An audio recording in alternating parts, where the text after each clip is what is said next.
Oh man, is this what we're doing now? Yo, is this what we're doing now? Is this where we're going? Like, are we for real right now? Oh my goodness, bro. Bro, I don't know what's going on over here. I don't know what's going on over here. Yo. Nah, this can't be, bro. This can't be, bro. Are you serious? Like, are we doing this for real, Raptors? Are we really doing this, dog? Like, yo, man, Raptors, bro, Raptors, bro. Like, yo, bro. If a team's in peril, we're at that moment right now. Because at the end of the day, this is unacceptable, bro. Like, I'm not trying to be funny or nothing, but yo, listen, man, bro. For those who don't know, for those who are sleeping under a rock, Toronto Raptors just played the Detroit Pistons in probably the one of the most important games, but one of the least important games, but one of the most important games, if that makes sense to you. And the Raptors went over here and just fucking shit the bed. Bro, literally, we're virtually trailing pretty much the whole entire game. Trailed virtually the whole entire fucking game. Like, we were losing the entire, bro. And then to top it off too, there's a trade that happens. So we'll get into the trade later. But let's talk about the game that just happened, bro. Honestly, listen here. Honestly, I'm gonna get right into it. Let's get right into it. I'll get into the stats for you guys. But Detroit Pistons basically end a 28 game a losing streak. 28 games, bro. They ended up finishing the year with 3 wins for the season to start. 28 game losing streak, bro. Tomorrow's New Year's Eve. Everybody's celebrating, partying, ringing in the New Year's. And the Toronto Raptors go out there and just basically lose to Detroit Pistons, knowing that this team has a 28 game losing streak. Bro, this is unacceptable. I don't care if they're traded guys. I understand there's guys who got traded. I understand there was guys who were gone. But at the end of the day, we still got to play. We still got to compete. This is unacceptable. This is a freaking mockery of the freaking. This isn't a. Oh my goodness, bro. All right. Let's get right into it, bro. All right, honestly, I'm fucking pissed, bro. I'm pissed. Raptors lose to the Detroit Pistons 129 to 127. I'm gonna get into this. I don't care. I'm getting right into this bad boy. I'm getting right into it. So Pascal Siakam playing like a man on a mission. I tip my hat off to Pascal. He played with a purpose tonight. Unfortunately, and I'm gonna get on his there was probably like 2 guys who played with a purpose tonight, and I'm gonna tell you who they are shortly. Pascal Siakam, 35 points, 5 rebounds, 4 assists. Excellent game for Pascal tonight. Excellent game for Pascal Siakam tonight. Pascal Siakam came in there and did the damn thing. He played his heart off. He played really good. That third quarter was virtually his quarter. He was duking it out with guys slicing and dicing. He was literally single-handedly basically helping keep us close in the game. You know what I mean? He played like a man out there. I wish I wish he had some help tonight. I wish there was guys who could actually help him tonight to give him because he wanted it. He didn't want to lose that game. He was playing like he wanted the game. So kudos to him. Cade Cunningham, I'm gonna tip my hat for respect to Cade Cunningham. I don't really do the opposing team's player of the game, but Cade Cunningham had he was a top performer tonight. 30 points, 3 rebounds, 12 assists. Bro, he was all over the court tonight. A lot of mid-range shots, attacking the rack. He was a very good player. He gave me he basically single-handedly helped Detroit. It was him and like maybe a few other guys. Detroit played their game. They played their asses off. But bruh. All right, so let's get right into it. All right. Scotty Barnes. Let's not be fooled by Scotty Barnes' statistics tonight, because Scotty Barnes played horrendous tonight. Even though he has a plus minus of 1, I'm not respecting Scotty Barnes. Scotty Barnes didn't decide to play basketball until the fourth quarter. It's safe to say, but he didn't decide to play basketball until the fourth quarter. He said he didn't want to play tonight. He did not want to play tonight. Honestly, he did not want to play. He was playing. He had bad body language. He kept looking around. He kept flaring up his arms. He kept looking upset. He kept looking agitated. He didn't look happy at all. Scotty Barnes was not happy tonight, and he showed in his performance tonight. The reality is it showed in his performance. He did what he played a horrible game tonight. Horrible quarters tonight. You know what I mean? You know what I mean? And it's like, yo, you know, and it's like, yo, we're at the point where it's just like, yo, what's really good? What's cracking? What's bracking? Like honestly, if this is what we're like, bro, Scotty, bro. Honestly, I'm disappointed in you tonight. If you decide to take an off night tonight, this was not the night you should be taking. If you're gonna lose to a team, this is not the team you want to be losing because this stigma is gonna. This is something that's gonna be like, oh, you guys lost to Detroit. Who they beat? Detroit was on a losing streak. They ended up beating Toronto. Like you on that team. It's like when Kobe dropped 81. Scotty, you played. What did you do tonight? Like you showed up in the fourth quarter, first quarter, second quarter, third. This is a night where you score 50 points. It's a night where you stat pad. This is a night where you do some prolific stuff. You turn into freaking Will Chamberlain. You turn into freaking Kobe Bryant tonight. You do something prolific. You do something where everyone's gonna talk about it. And you go out there and just lose. You stink up the gym. Is that where we're going? Is that where we're going? Like, bro, that's an embarrassment, bro. Honestly, that's just a flat out embarrassment, man. I'm not even trying to hold you. I'm not trying to be funny or nothing, but this is not a good look. Not a good look at all. Not at all for the Toronto Raptors, yo. Real talk. Not a good look at all, yo. I'm very disappointed in what I saw from the team tonight in the performance. Let's get into Thaddeus Young. Came off the bench, 6 points, one rebound, one assist, two steals, plus minus minus nine. Let's get Scotty Barnes plus minus one. But yo, dude, 8 for 20 from the field goal, bro. You were 8 for 20 from the field goal. That means, bro, you weren't even efficient tonight. You had no efficiency tonight. Zero efficiency. You were 40% from the field goal. Like, bro, at a night like this, you can't be 40%. You got to be like 60, 70%. You got to stop pad. You got to inflate your numbers to make yourself look better than what you really are, or even use this as a defining moment to catapult where you want to go next in your career. You don't use this as a moment where people start questioning you, start looking at you like, bro, what's up? And I'm gonna call you out on it because at the end of the day, bro, I've been giving you your respect. I've been giving you your you know what I mean, and shouting you out and showing the pros that you have, and even hiding some of the cons because at the end of the day, I really understand where you're going, your growth process. But at the same time, bro, this was not the night, bro. 1 for 5 from the 3 point line, 20%. Trash game.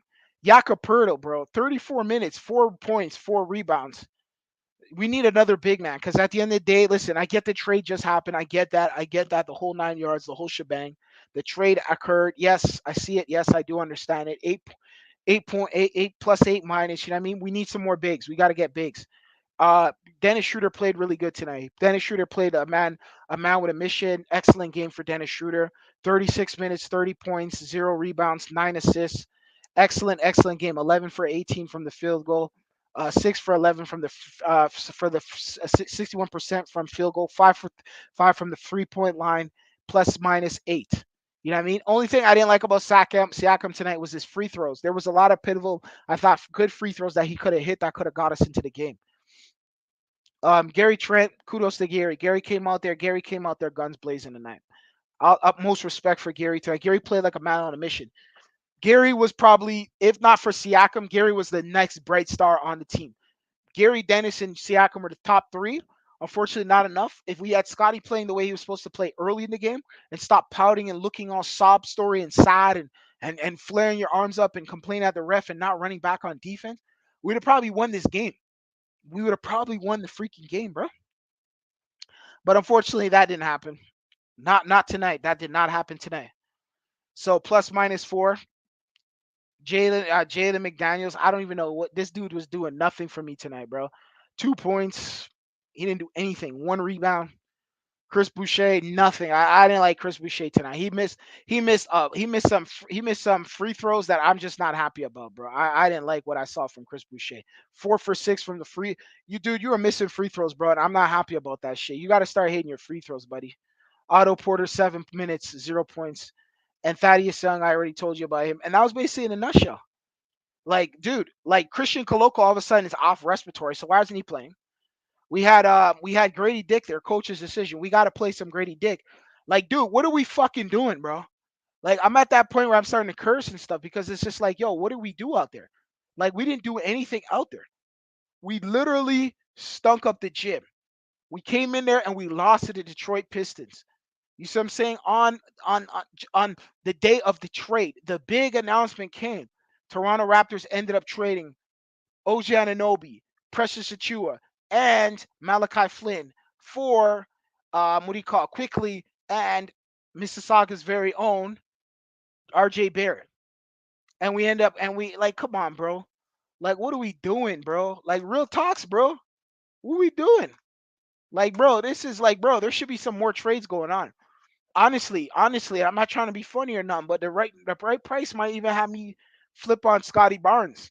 I still think Gotti has a right future. So I'm not gonna jump the gun. I'm not gonna jump, you know what I mean, jump the ship. But at the same time though, we need to honestly start looking at some other things and directions. As far as Pascal goes, I like what I saw from Pascal tonight. Like games like this, I don't know if we could trade Pascal when I see this. So when I see performance like this, I'm like, this guy's doing really good. But can we get pieces around him? I don't think him and Scotty's too young to be a number one right now. And I don't think Scotty wants to take it right now. Scotty wants to take it, but he's not developed. He's too green. There's too much flaws in his game. There's too much holes. You know what I mean? There's too much things that just he's the maturity needs to step up. The maturity needs to it's time to take over. It's put up or shut up at this point. Because it's like you can't just we see the physical ability, we see the potential, we see the numbers, we see certain statistics, we see certain things. We see it. We do see it, but at the same time, it's like I see it like I'm not sitting on here, but at the same time now you have to become you have two options. You saw what happened to OG Anunoby. We held on to OG Anunoby, we held on to him for so many years and he never really became the superstar that he was supposed to become. That he had the potential to become. We thought OG Anunoby was going to be like the next, like I don't know, DeMar DeRozan. We thought he was going to be the second coming to DeRozan. Like he was going to be DeRozan's next up. He wasn't even close to DeMar DeRozan. DeMar DeRozan's an all-star. You see what I'm saying? Multiple all-star, NBA. Too. DeMar DeRozan is going to go into the Hall of Fame. DeMar DeRozan is going to go into the. He's going to go into the Raptors one day. He's going to go into the Hall of Fame.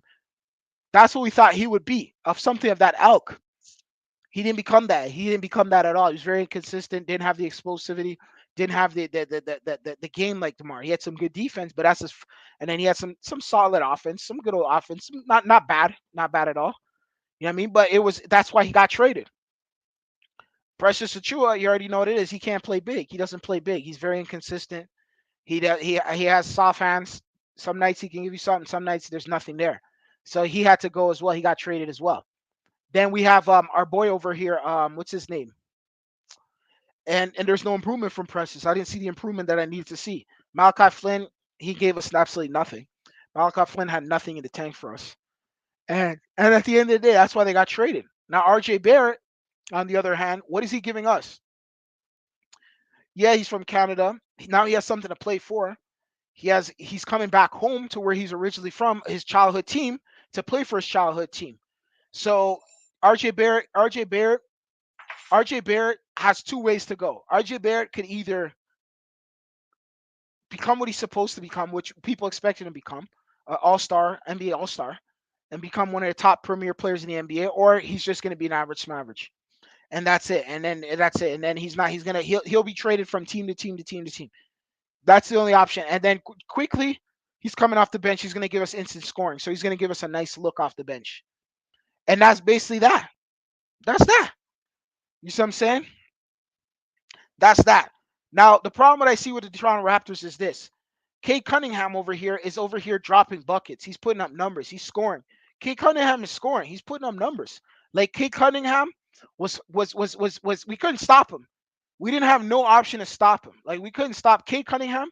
And that wasn't really the first time I really seen Cade Cunningham. Like I would hear his name, but I didn't really watch him. I didn't really pay him no mind.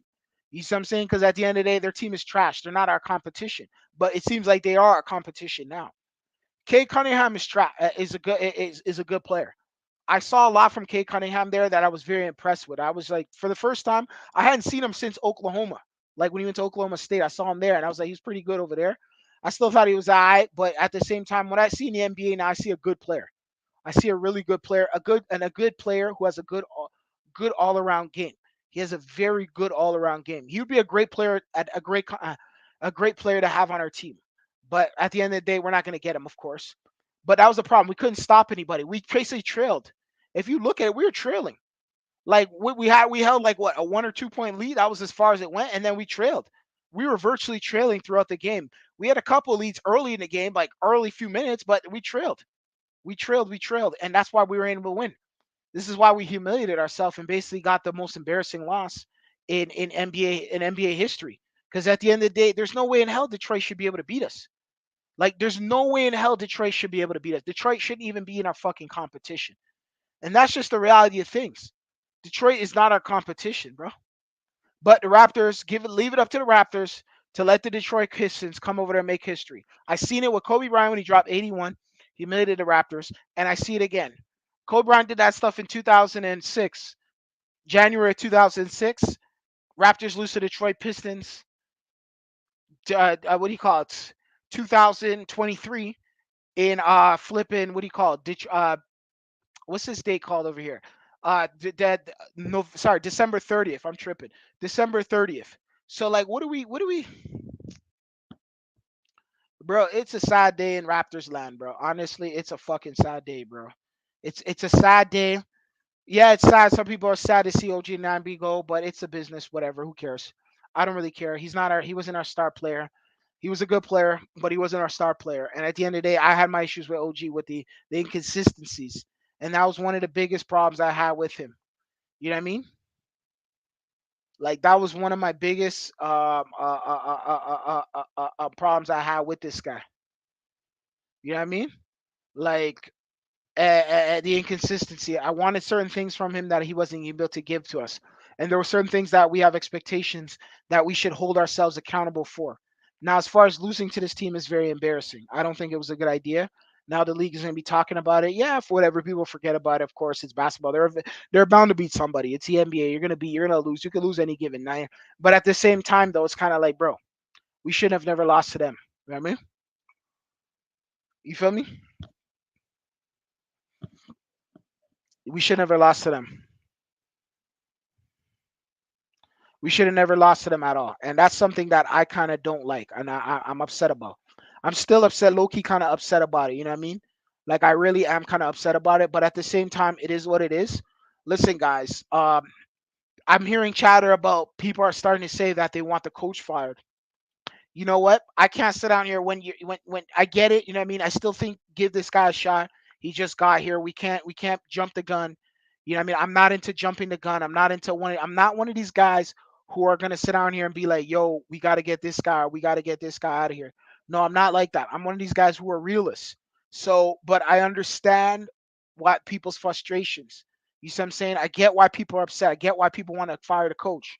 I'm hearing the chatter now. People are saying they should get rid of our coach here, the Serbian guy.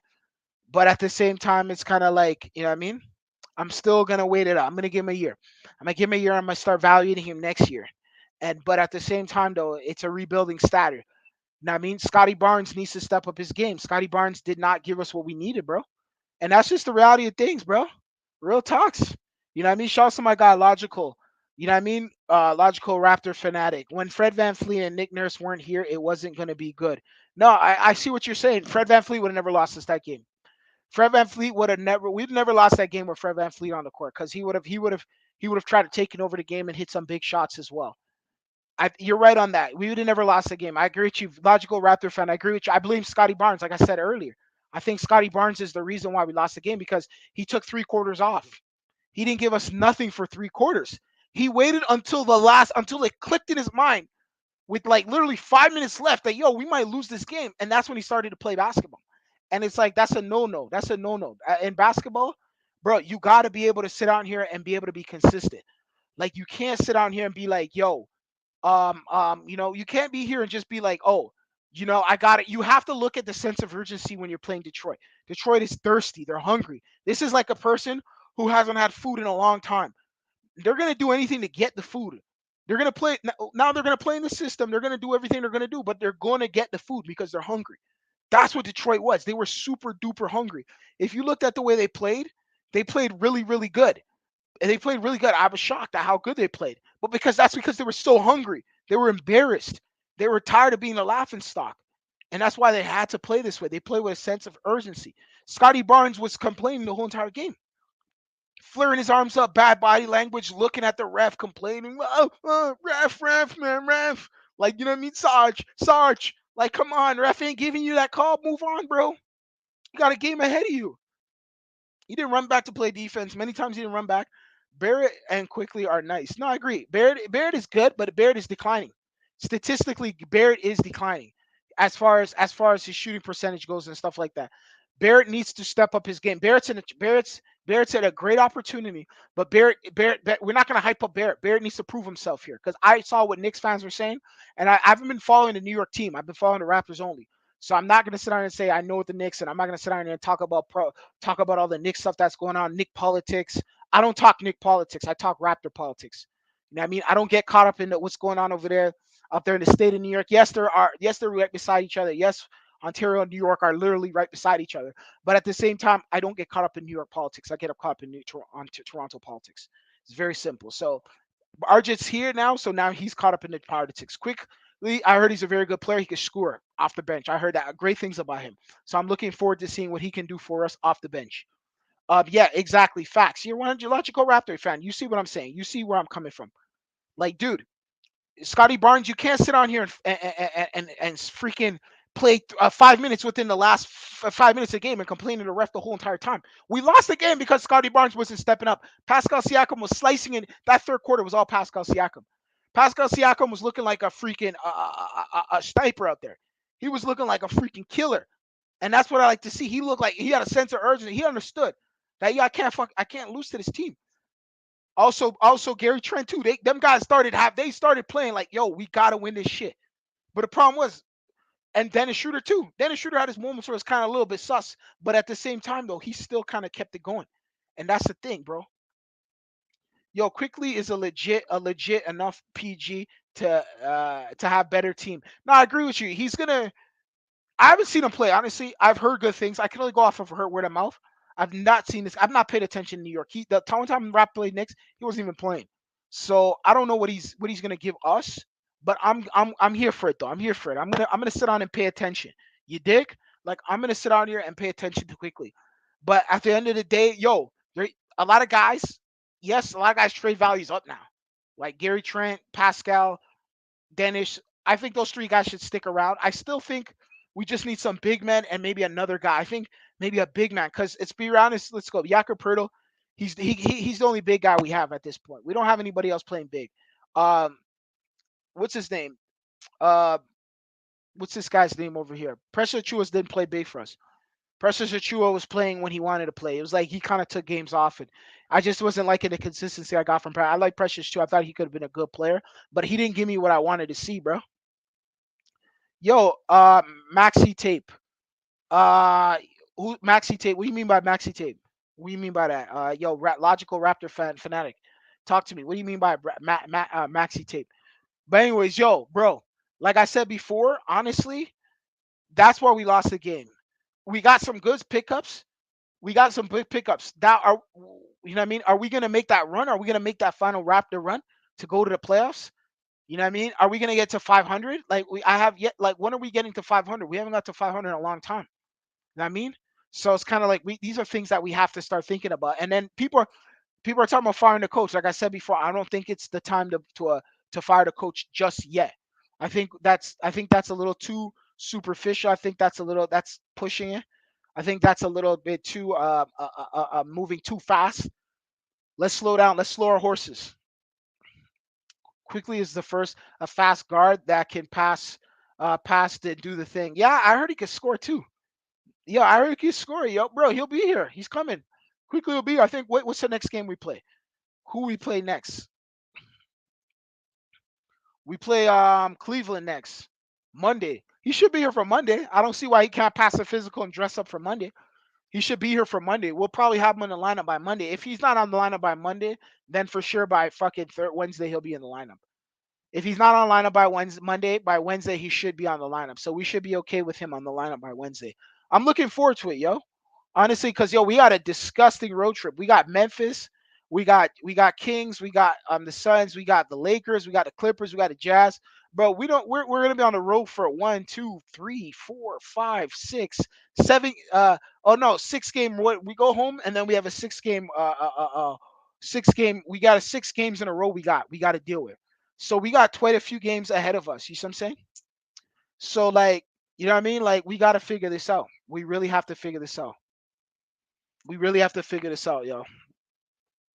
Yo, I like RJ Barrett too. Yeah, I like RJ Barrett, but at the same time, it's like, yo, I like RJ Barrett, but at the same time, he's on the decline, and I gotta point it out. Like RJ Barrett, let's not sit down and say RJ Barrett's the messiah, but RJ Barrett can use this to pedestal his career and push his career to the next level, if he really like. I don't really care about the game.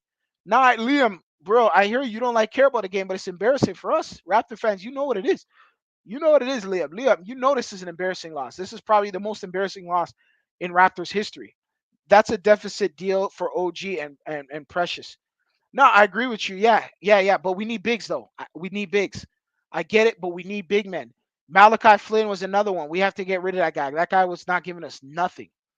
Terrible, terrible pick. He didn't give us any. His Raptor tenure, I didn't get anything from Malachi. Malachi was kind of like an iffy player. You would see him in the summer league pro-ams and all this other shit, but then you didn't see anything else. You know what I mean? Real talk. Real talk. You know what I mean? Real talk. Real talk. Real talk, bro. Real talk, bro. You know what I mean? Like honestly, bro, not happy at all. Not happy about the loss tonight.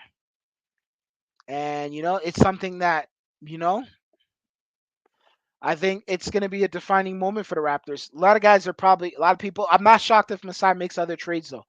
I'm hearing Pascal's name to the Golden State Warriors. Watch out for the Andrew Wiggins Pascal Siakam trade. That potentially could happen. I'm just throwing that out there. I'm throwing that out there, letting you guys know. Hey, Pascal Siakam for Andrew Wiggins. That might happen.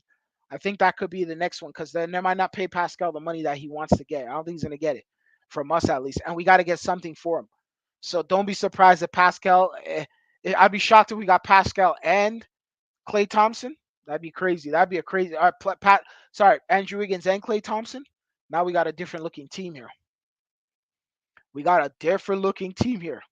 But at the same time, we'll see what happens, yo. I think defenders were too much of the same. Yeah, yeah, yeah, for sure. Definitely, definitely. I agree with you on that. Logical. But have different guys in could really have a positive effect. Yeah, you're right. But it can, but at the same time, it's like we have to try something because we weren't going anywhere anyways. So you're right. You're right. 100%. It can give a different look. The only problem with RJ Barrett is RJ Barrett's still kind of overrated, low key. He's overrated for the hype he had. Let's be real. RJ Barrett wasn't Canadian. No one would care about this guy. Let's be real.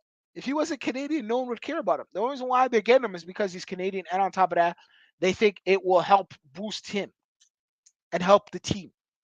Now, I never was a fan of RJ Barrett. I always thought Zion was the better player. I still think Zion's the better player. I'm not really a big fan of him, but at the same time, I get the significance of getting him. We got to make a move. Exactly. And that's how it is. Because nothing else is happening. Like go look at his team. This team, if you look at their record and you look at them on paper at the beginning of the season, if you had told me this, I would have thought they would have been at least a 500 team. I didn't know they were a top 3, the bottom feeders of the Eastern Conference. That's a whole nother ball game now. That's bad look. That's not a good look. That's not a good look from a team that won a championship several years ago. That has aspirations of winning another championship. 2 ball handlers. The reality is though, it's not about the ball handling, it's about the rebounds. Bro, if we could get rebounds and we could get somebody who could actually play big inside and block shots and grab rebounds and like Christian Coloco's supposed to be, but bro, what are we doing with him? We got rid of Delano Banton. Delano Banton was a decent facilitator. But the only problem was Nick Nurse gave up on him really quickly. There was a game I saw last season. It was probably early in the season. Delano had a turnover, and Nick Nurse said, "Screw this guy. I don't want to play this guy no more." And that was basically what he did. He shelved him. He shelved him. You know what I mean? And at the end of the day, it was kind of like, bro, if we just got rid of Malachi Flynn and had Delano, it would have been a better ball game for us. You see what I'm saying? But at the end of the day, he's on Boston now. Whatever. He's on a better team, so it is what it is. You know what I mean? So it is what it is. He's a part of their nucleus. for two non-handlers. It's the reality is it's not even about the handles. It's about the scoring. We don't have enough stars. It doesn't matter who handles the ball.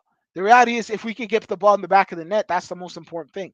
So who ball handlers and all that stuff, that's great. But at the end of the day, it's like who could score? Who could clutch games? There's games we could win, but we have no clutch players.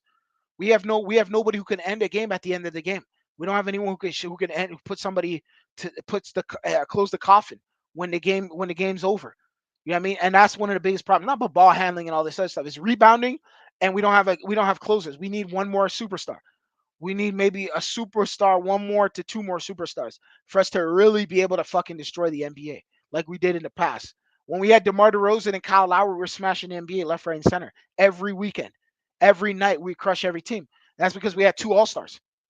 That's the difference when you have two all-stars. You have two bona fide not two fringe all-stars. Not two all-stars, one all-star because somebody gets hurt during all-star weekend, somebody else has to come in. I'm talking about two bona fide all-stars who could actually start in the all-star game, who are not coming off the bench but actually starters. OG is a solid piece, but never was the Kawhi. No, never. Never was. The reality was OG doesn't have that temperament. He doesn't have that killer instinct inside him. OG Anunoby was just a good defender. But the problem with OG Anunoby was consistency with his scoring ability. Some nights OG will give you 12, some nights OG will give you 20, some nights OG will give you 8. So there's no real consistency with OG. There was nothing that was solidified with OG Anunoby, and that's one of the biggest problems with OG. OG never displayed that for us. If you can't display that for us, then at the end of the day, it's time for you to pack your bags. Because at the end of the day, that's what we need you for. If you want the big money, the super duper money, let somebody else pay you that money. We're not going to pay it till we're here because we need something else. We got rid of Kawhi and all these guys with the mindset of, yo, we could have had Russell Westbrook, Paul George, and Kawhi Leonard. That trade was on the table for Pascal Siakam, OG Anunoby, and who was it? Somebody else. And they didn't want to pull the plug on it. Fred Van Fleet or somebody else. They didn't want to pull the plug on it. So, and where are the Clippers now? We could have had those guys. We would have been fucking rocking out the NBA. Where are they now? That's what I'm trying to tell you. So like, yo, you guys gotta understand, like, it's not all about freaking ball handling and 3 and D and all this. Those are you gotta get your stars and then you gotta have role players around them. It's very simple. Fred Van Fleet plus 30 three lists. Three plus three lists. Yeah, exactly. Fred Van Fleet, exactly. So it's kind of like that would have been if in hindsight we look at it now, we should have just pulled the plug on it. Because at the end of the day, it's like at least would it have stayed? Probably not. But at the same time, we would have at least been able to contend for one more potentially. You know what I mean? Even though the lockout happened, the bubble, I don't know. It's chaos after that though. So it's kind of like who knows what would have happened. That might have not even worked because it was chaos. Remember, the NBA turned into a chaotic league after that for like a couple years with the whole bubble situation and all that other stuff. And it didn't fix up until like still even low key kind of recovering. Still hasn't really been fixed since. But that's a whole nother conversation. Real talks. But yo, listen, I'm gonna end this stream right now. Yo, Raptors lose tonight. Shouts to my guy, Logical Raptor fan. He's definitely got good contact, bro. Exactly. After our chances, exactly. Logical Raptor fan. That's what Chen messed up a lot of things for us because I'm not even blaming like okay that happened, the CV happened, and then what happened next was we went to the bubble, then the CV happened. So the CV happened, we were in the bubble. Then after that, then we had to go to freaking Tampa. So it's like that basically screwed up everything as far as our rhythm and stuff. It just basically it kind of put us down because I noticed after that we went to the playoffs. We were like a sixth seed or fifth seed. We ended up losing the 76ers, and then we just been declining ever since. We went to the play-in game last year. We lost to DeRozan, and then it's just like we've been on decline since, bro. Like now we're at the bottom of the league. So that's an indication of what to what. You know what I mean? OG Anunoby is gone though, ladies and gentlemen. For those who've been sleeping on the rock, Precious Achua gone, Malachi Flynn gone. Raptors, Raptors news, Raptors talk. Now we have a new chapter with RJ Barrett and quickly, you know what I mean? So it's just like it is what it is. Siakam had issues. If Siakam goes 50% good, we would have beaten the Celtics. Yeah, for sure. The problem, yeah, we'd have beaten them probably. Yeah, we had Kyle Lowry too. Remember, still, so Kyle Lowry was a superstar, all star. He's a Canadian superstar, an all star, me all star, superstar, whatever you want to call it. His jersey will be in the rafters when it's all said and done. know what I mean? DeMar DeRozan's jersey will be in the rafters. These are bona fide Raptor players, bona fide NBA players. Their jerseys will go in the rafters. They'll be good. They'll be good. They will be fucking good. But as far as that goes, it's like we haven't had that since. So we still need to figure that out. I'm looking forward to the new RJ Bear chapter, which is gonna go down. Ladies and gentlemen, I'm signing out though. Shouts to my guy Logical Raptor fan. Salute to you, bro. Yo, definitely check out his channel, bro. He goes into deep dives, has you, you know what I mean, critical thinking, breaking down trade analysis, breaking down all types of stuff on certain trades, past trades that led up to today's NBA. If you guys want to open up your eyes and look at Raptors from a different perspective and start looking at things from an analytical perspective, check out my guy Logical Raptors fanatic, bro. His channel is amazing, one of the better channels. I like what he does out there, yo. Salute to this guy. He has a stamp of approval from my eyes, yo. Logical Raptor. I'll be back January 1st for the Cleveland game, bro. I'm thinking about going to the game. We'll see if I go. We'll see if I don't. But for now, though, um, definitely salute. Yeah, respect. Most definitely. Definitely. If I'm not, I'll be live. So come check out the live. Logical Raptor fan, jump in the live. I'll open up the panel. We'll have conversation on post Cleveland game. Cleveland. If I go to the game, I might go to the game. We'll see though. We'll see. If I don't go to the game, then I'll have to check out one of the games when they come back because I got to do a couple games. I got to head to a couple of games um, with the Raptor games this season. You know what I mean? Before the season ends. If the Raptors get to 500, I will be doing the raffle still. I said I made a vow. If they go to 500 in the playoffs, I will do a raffle and I'll give out tickets for any Raptors game. That's still going on, but the Raptors have to get to 500. That's the trick. It's not going to be just given away for free, but we're going to do it like real deal. Okay. Anyway, salute to you guys. Shouts to my guy Rajico Raptor fans. Definitely. And yo, Raptors Nation will be starting a new chapter. Safe January 30th, 1st. Happy New Year to everybody out there as well. Please be safe out there. Don't drink and drive. Come home safe. Take care of your family. Enjoy love life. Hasta la vista 2023 Raptor fans, and I'll see you guys next year. Peace.